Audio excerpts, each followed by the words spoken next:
The idea was that they essentially created like false flag attacks and other similar such things to create hostilities against the Communist Party that was rising into semi-political party or political prominence at that time. Strategy of tension. Yes, strategy of tension. Exactly. And which is what is kind of the basic, theory behind false flags. So this is where I've mentioned multiple times how it's like this is kind of tied into this whole thing. You can't really separate these things. Like if you understand that there is a network out there that carries out, awful, false flag attacks, like theoretically things like Oklahoma City and 9/11, maybe not exactly, but things of these sorts that create justifications for awful things to do. They're out here doing it. Now, it's inextricable that you then have like things like drug trafficking or things to create funds. Like people understand that, but now because they need to bring the money.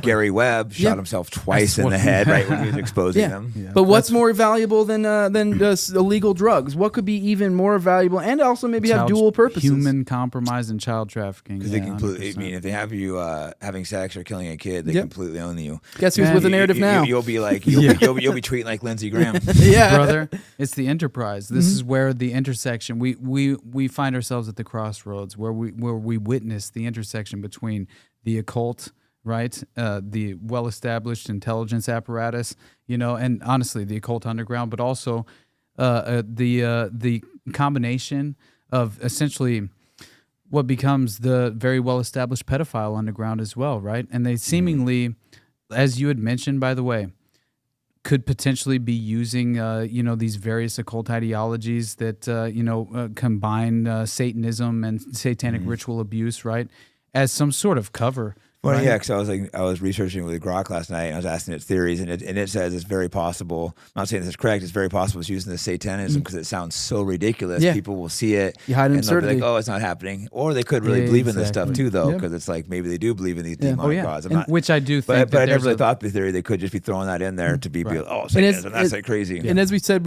in between these episodes, there's almost like a chicken and egg effect here. As I just kind of laid out here, the idea of like, oh, you can kind of find a way to understand this if you maybe are want to be more grounded in reality or something. The idea of like, oh, this is to create, off the books funds, also be able to shore up narratives to be able to prevent this actor from doing this thing. This is your kind of way to, but it's also, as I said, chicken egg is like, or is it the inverse? Is all of this to facilitate the act? The occult. Like the occult. And I'm undecided, I'm undecided, I am too, man. But either way, there's something bad going on. Like, guys like, Gary Webb was investigating the CIA, trafficking drugs to fund things, a lot of it into the black communities and Which, stuff. by the way, that was this is a recycled playbook.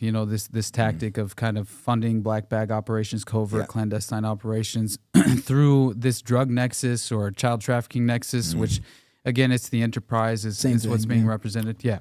And that falls perfectly in line with, let's say, the Son of Sam case with David Berkowitz or the Fort Bragg murders, right, with Dr. Jeffrey McDonald, which essentially they both provide this perfect example of how, unfortunately, there are occult organizations like the Process Church of the Final Judgment, which directly tie in these groups and organizations and also provide us with this recycled and a repeated strategy of essentially they were this, people talk about Iran-Contra all the time, right? But nobody's really discussing the cadaver connection and like so it's very interesting because the cadaver connection basically during the Vietnam War was set up through Fort Bragg, utilizing MPs, military police, but also utilizing the local narcotics division of the Fayetteville, North Carolina Police Department at Fort Bragg, for example. There were multiple military, it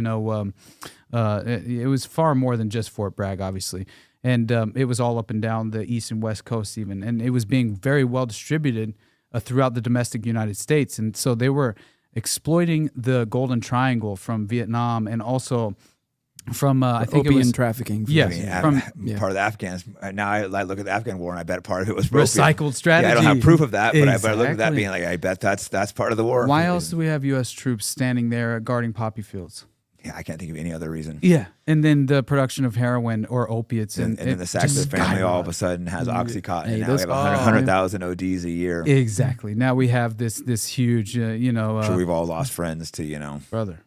I mean, I myself had an issue with it for a time, and then just had to at least just. obviously, Life's tough. People go through times, and it can be fucking hard to get off something when you do. Very but much. Luckily, you're able to step back and be like, oh, I gotta get my shit together, because I've lost friends. I've had other friends have a problem and then got themselves together. I've seen it, man. I've seen people drown. They can't. I know. Yeah, and it's so one that's of the why you most have to talk tragic to your things. friends and stuff. I had one friend who was struggling, but he would always come talk to me, and he never stole or anything. He never became a shitty person. Then he got clean. It's like if you start stealing and go down that there's no It's real hard coming to back. It's come hard back, coming back man. from that. Yeah, it's I have really friends that have hard. stolen from me, and I would forgive them if they apologize. But generally, it's hard to come back from that. Yeah, it really is. But I really think the point being here is just like the reality of the fact that you witness. Not only were the local narcotics officers actually involved in facilitating the network, you had they were utilizing the local chapter of this occult organization called the Process Church in the Jeffrey McDonald case, which is a 50-year murder case from Fort Bragg. It's called the Fort Bragg murders, is what it's called. About this case, but. It's very crazy, and it's my most recent. Sorry, my most recent solo episode, right, where I went like 4 hours Deep in it, talking about this. I had no, expectation of actually covering it for such an extended period of time, but it was like once I realized, by the way, Ted Gunderson again involved in this as well. He's someone I stumbled across recently. He's an investigator, right? An FBI investigator. He was he ran the LA FBI for a time as well, and so he was very much like, and a lot of people question his credibility due to the fact that it obviously is a Fed. Which is fair. But which I understand, but still,